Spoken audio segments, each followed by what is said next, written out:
Hello, आपका स्वागत है इस नए लेक्चर में। और आज इस लेक्चर में हम लोग पढ़ेंगे टॉपिक बाउंड्स ऑफ हीलिंग, जैसे कि आपको बोर्ड पे दिख रहा है। अब इसमें हमको पढ़ना क्या है, इसमें टॉपिक्स सबसे पहले जान लेते हैं। टॉपिक्स सबसे पहले इसकी डेफिनेशन पढ़ना है, फिर उसके बाद स्टेजेस पढ़नी है, टाइप्स पढ़ना है, उसके बाद लैब डायग्नोसिस पढ़नी है। इसके पहले हम लोग फैक्टर्स पढ़ना है, फैक्टर्स पढ़ लेंगे। और फिर उसके बाद लास्ट में हमको फैक्टर्स जिसकी वजह से ये इफेक्ट होता है बाउंड ऑफ हीलिंग, या क्या फैक्टर्स होते हैं वो पढ़ना है। फिर लास्ट में हमको पढ़ने हैं ट्रीटमेंट या मैनेजमेंट। कुछ मैनेजमेंट पढ़ना है हम लोगों को, कुछ जो नॉर्मल मैनेजमेंट होते हैं वो पढ़ना है। तो इतनी बात समझ गए। बाउंड ऑफ हीलिंग से सबसे पहले आप समझ क्या रहे हैं। सपोज ये समझ लीजिए, ये एक प्लेस है जहाँ पे ये कट लग गया। अब ये जो कट लग गया, अब इसको हील होने में, या इसको कट जो लगा है इसको सही होने में कितना टाइम लगेगा, और सही होने में क्या स्टेजेस होती हैं, या फिर इसमें क्या प्रोसेस होगा, वो हम इस चैप्टर में पढ़ेंगे। और इसको कैसे सही करना है, मतलब अगर सही हो गया तो कैसे पता चलेगा, वो भी लैब डायग्नोसिस में पढ़ेंगे। और कुछ सही करने के तरीके हम लोग मैनेजमेंट में पढ़ेंगे, कैसे पढ़ना है। तो बाउंड ऑफ हीलिंग में ये क्या पढ़ना है, it is a natural process of healing,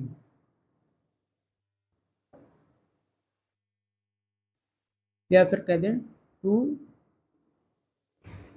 heal या इंजरी या इन्फेक्शन। कोई भी इंजरी को या इन्फेक्शन को हील होने की जो प्रोसेस है, नेचुरल प्रोसेस, उसको बोलते हैं बाउंड ऑफ हीलिंग।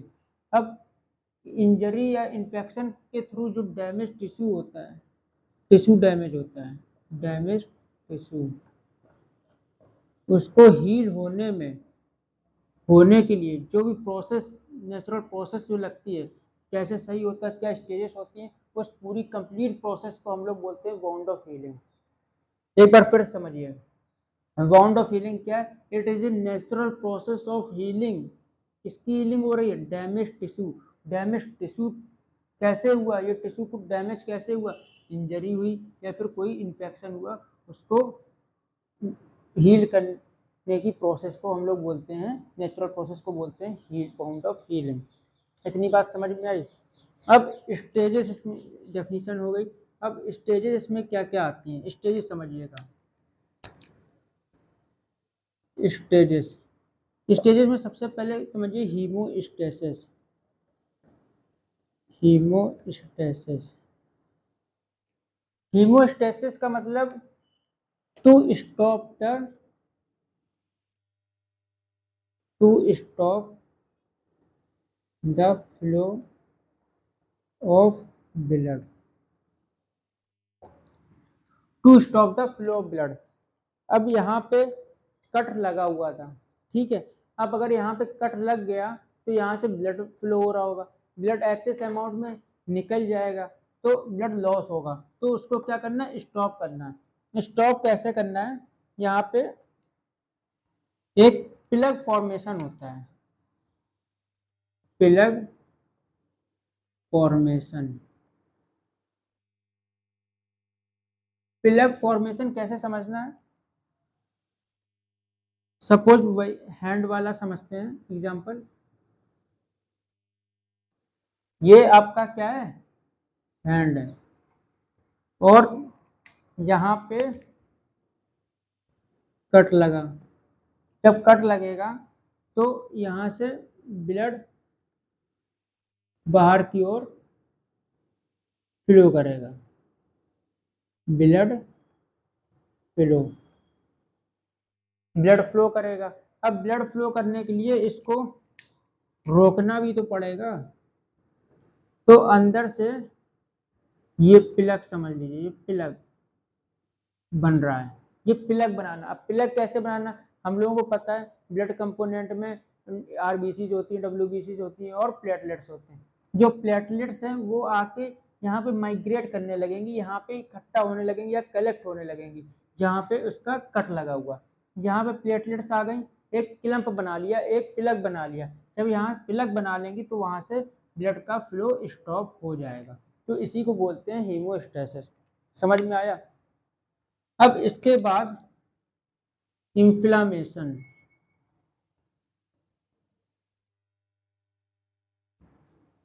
इन्फ्लामेशन होता है, इन्फ्लामेशन अभी इसके पहले पढ़ा, जो डब्ल्यूबीसीज होती है वो माइग्रेट टू साइट। वहां पे हम लोगों ने पढ़ा था स्टार्टिंग में स्टेज की सेकंड पॉइंट में कि इम्यून सेल या इन्फ्लामेटरी सेल, वो इम्यून सेल का लास्ट में वो इम्यून सेल जो केमिकल मीडिएटर्स रिलीज करते हैं वो वहां पे पढ़ा था। लेकिन लास्ट में हमने इम्यून सेल जो लिखा था, इम्यून सेल माइग्रेट कर, इम्यून सेल की जगह वहां डब्ल्यूबीसी सेल्स लिख दीजिए। हालांकि करेक्ट वो भी है लेकिन डब्ल्यूबीसी सेल्स करेक्ट कर लेना। तो इन्फ्लामेशन में समझिए WBC migrate to site of injury, जहां इंजरी हुई होती है वहां पे वो मूव कर जाते हैं। मेनली डब्ल्यूबीसी कौन सी, लिम्फोसाइट्स एंड मैक्रोफेजेस। ठीक है, लिम्फोसाइट्स और मैक्रोफेजेस। अब मैक्रोफेजेस उसको क्या करेंगे, उसको इंगल्फ करेंगे, इसको इन्फेक्शन या फिर यहाँ वहाँ पे जो भी चीज़ें हुई होंगी, और लिम्फोसाइट्स वहाँ पे रिपेयर कर रही होंगी चीज़ें। तो जब ये रिपेयर होगा तो इसमें जैसे कि बताया था रेडनेस होगी, हीट होगी और स्वेल होगा, ये चीज़ें होंगी। और वहाँ पे ये जैसे सिम्टम्स बताया था इन्फ्लामेशन की, सेम चीज़ वहाँ पे होगी। तो दो स्टेज पढ़े, हीमोस्टेसिस सबसे पहले ब्लड को रोकना है, फिर उसके बाद इन्फ्लामेशन वहाँ पे जाकर रिपेयरिंग करनी है। उसके बाद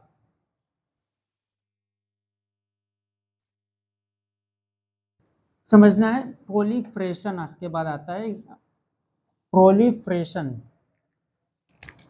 नेक्स्ट है प्रोलिफरेशन।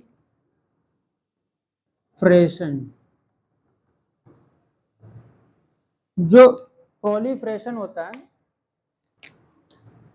न्यू सेल या टिश्यू का फॉर्मेशन होता है,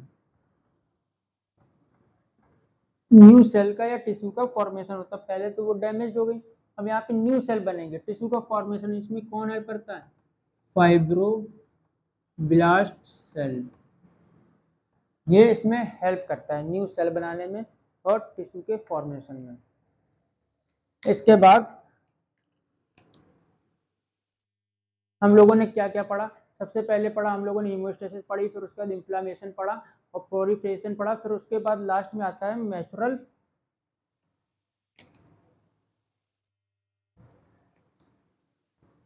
या फिर मैचुरेशन, रिमोल्टेड भी बोलते हैं, मैचुरेशन।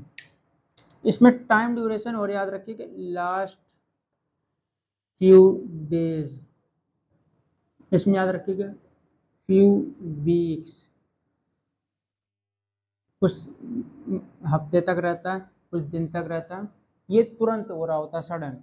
और मैचुरेशन, मैचुरेशन में क्या हो रहा होता है, यहाँ पे कोलेजन इज रीमोल्डेड, रीमोल्डेड का मतलब फिर से ये जैसे पहले था वैसे ही हो जाता है, रीमोल्ड हो जाता है।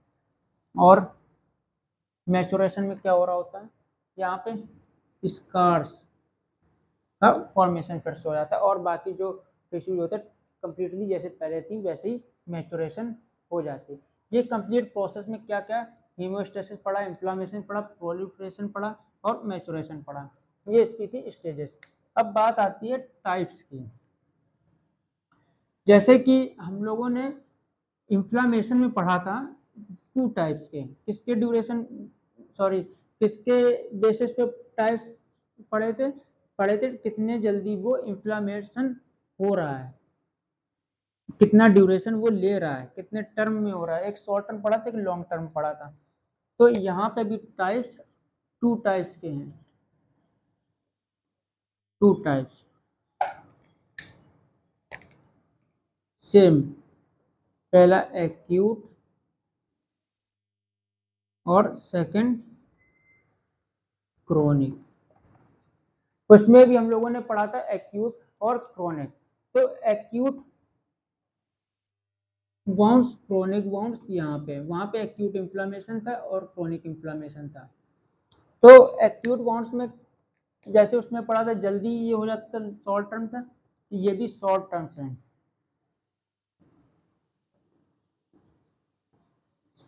Heal in short duration,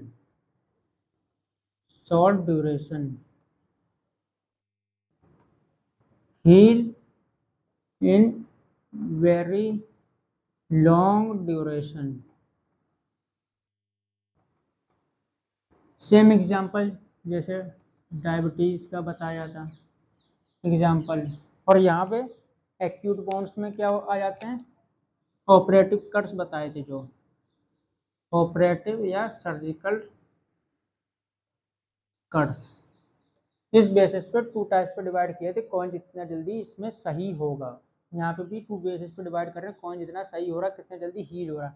heal in short duration, heal in very long duration. इसमें डायबिटीज़ आ जाती है और इसमें ऑपरेटिव या सर्जिकल कट्स आ जाते हैं। ये टाइप्स हो गए।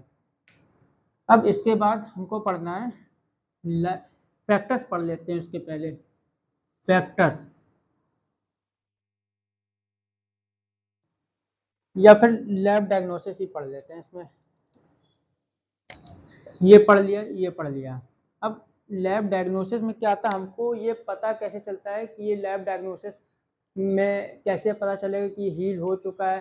जैसे कि इन्फ्लामेशन में हम लोग उसमें ESR कराते थे और CRP कराते थे, CBC कराते थे।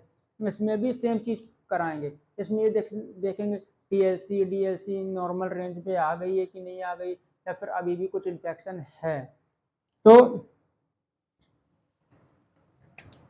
लैब डायग्नोसिस में सेम CBC, CRP और उसमें ग्लूकोज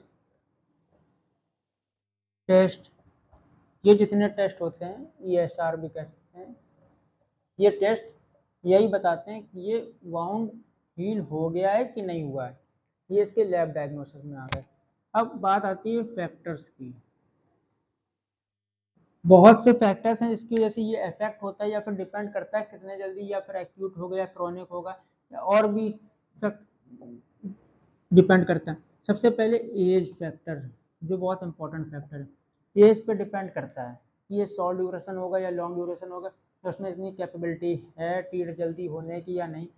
फिर उसके बाद इन्फेक्शन कैसा है, न्यूट्रिशन के इन्फेक्शन कैसा है, बैक्टीरियल फंगल या फिर किस तरीके का है। फिर उसके बाद न्यूट्रिशन कैसा है, ब्लड सप्लाई कैसे हो रहा है, ये हार्ट पंप कर रहा है सही से नहीं कर रहा है, ब्लड सप्लाई। और मेडिकेशन सही से ले रहे हैं या नहीं ले रहे हैं, क्या प्रॉब्लम आ रही है, तो उसके उस फैक्टर्स पे डिपेंड करता है। अब मैनेजमेंट में यही मैनेजमेंट में कैसे ट्रीट होना है। जैसे कि हम लोगों ने इन्फ्लामेशन में बताया था, जैसे यहाँ पे हमको चोट लग गई तो आइस बताई थी, वहाँ जहाँ स्वेलिंग है वहाँ पे आइस लगानी है और मेडिकेशंस लेना। इसमें 2 चीज़ें आपको ध्यान रखनी कैसे मैनेज करना है। सबसे पहले keep the wound clean, clean रखना है हमेशा इसके वाउंड को, ये बहुत इम्पोर्टेंट है। और हमेशा अप्लाई बैंडेज, बैंडेज लगा के रखना है वहाँ पे। तो ये थे पूरा वाउंड ऑफ हीलिंग, बहुत सॉल्ट टॉपिक है और बहुत इंटरेस्टिंग टॉपिक है पढ़ने के लिए, और ये पूछा भी जाता है। डेफिनेशन पढ़ी सबसे पहले। डेफिनेशन में क्या पढ़ा, it is a natural process of healing ऐसे समझ लीजिए, यहाँ पे लिख दीजिए हीलिंग ऑफ डैमेज टिश्यू। जो डैमेज टिश्यू होते हैं उनकी हीलिंग। अब हीलिंग में क्या क्या स्टेजेस आती हैं, हीमोस्टेसिस पढ़ा, इन्फ्लामेशन पढ़ा, प्रोलिफरेशन पढ़ा, फिर उसके बाद लास्ट में मैचुरेशन पढ़ा। ये 4 स्टेजेस हैं इसकी। फिर टाइप्स कितने, वही टर्म ड्यूरेशन, जो बाउंड्स है कितने जल्दी वो सही हो रहा है, हील हो रहा है। हील मतलब ठीक होना, तो जो हील है वो कितने टाइम में होना, कितने ड्यूरेशन में हो रहा है, तो वो उस बेसिस पर टाइप को डिवाइड किए थे 2 टाइप्स में।